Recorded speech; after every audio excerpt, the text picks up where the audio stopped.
Hi and welcome back to Focal Point Trading. Thank you for joining me.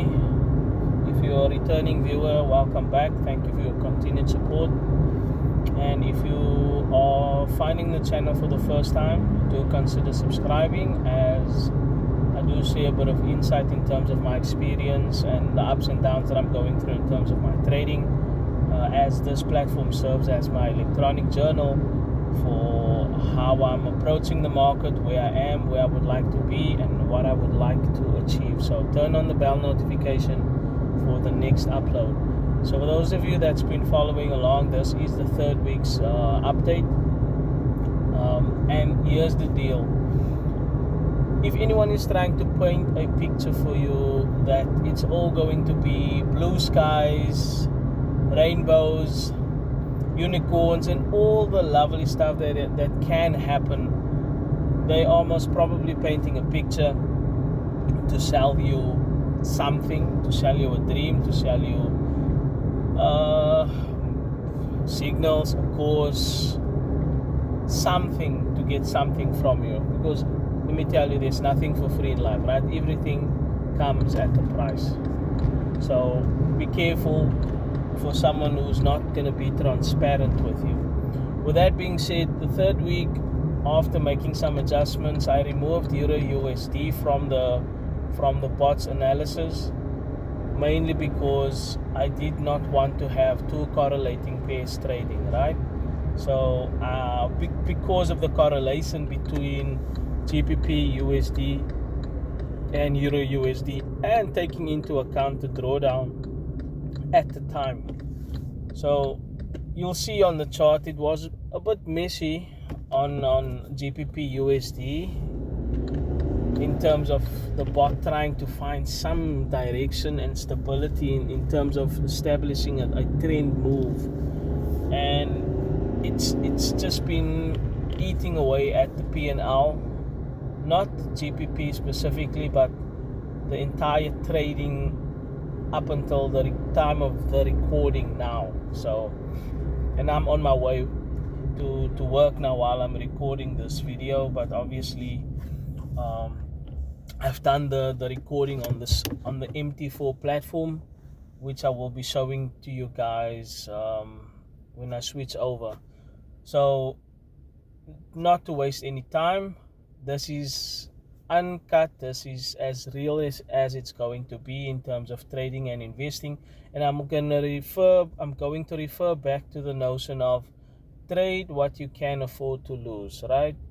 It's very risky trading, guys, and if you are struggling, it's best to save up a bit and then put money into an account. And someone referred to once kissing that money goodbye that you put in there, because that is your experimental money, that while you're learning to find your feet and seeing realistically how the market can react and how your strategy is and all that stuff that you're doing, it's money that you should already say goodbye to, right, in terms of trading and investing yourself. Because this is part of trading, the risk factor, the factor that you can lose your entire capital that you've invested, right?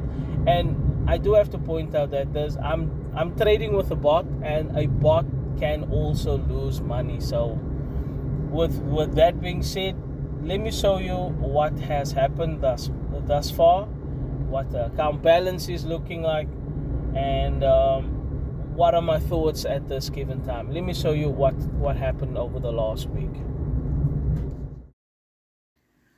Right, here we go. Few details that I'm pointing out is the short and long positions, the risk, and what I've disabled was the recovery mode, secondary signal, and just letting Euro JPY and GBP USD trade because they are not correlated, right? So there was a buy position on Euro JPY, stop loss was moving into the position as the market was going higher, and that was where the stop loss was triggered.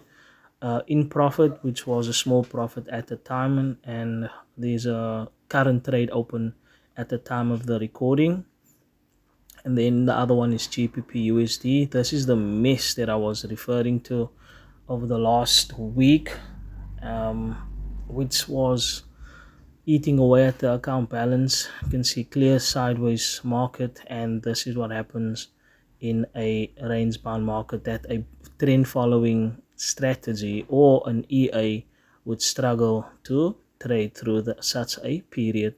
At the time of the recording, there was also a trade open on GBP USD. You can see the account balance is on $110. Those are the floating positions at the time, and just as a reminder, the account started on $150. These are the amount of trades that were taken. Leading up to last week, that's when I disabled Euro USD to remove that one, to remove the bot from it. You can see there's the drawdown of the account. This is as real as it's going to be, people. There is no sugarcoating here, and this is the reality of trading. You can have a bad day, bad week, bad month. So the best you can do is manage the risk after all, and that is what I try to do based on my side, to just manage the exposure of the account. But ultimately, there was a bad patch that the market wanted to trade through, and some of the losses were not cut too early, and some of the wins I didn't keep. But it is what it is. I tried to manage it the best that I could. Don't forget to like and subscribe. Turn on the bell notification for the next upload. Cheers.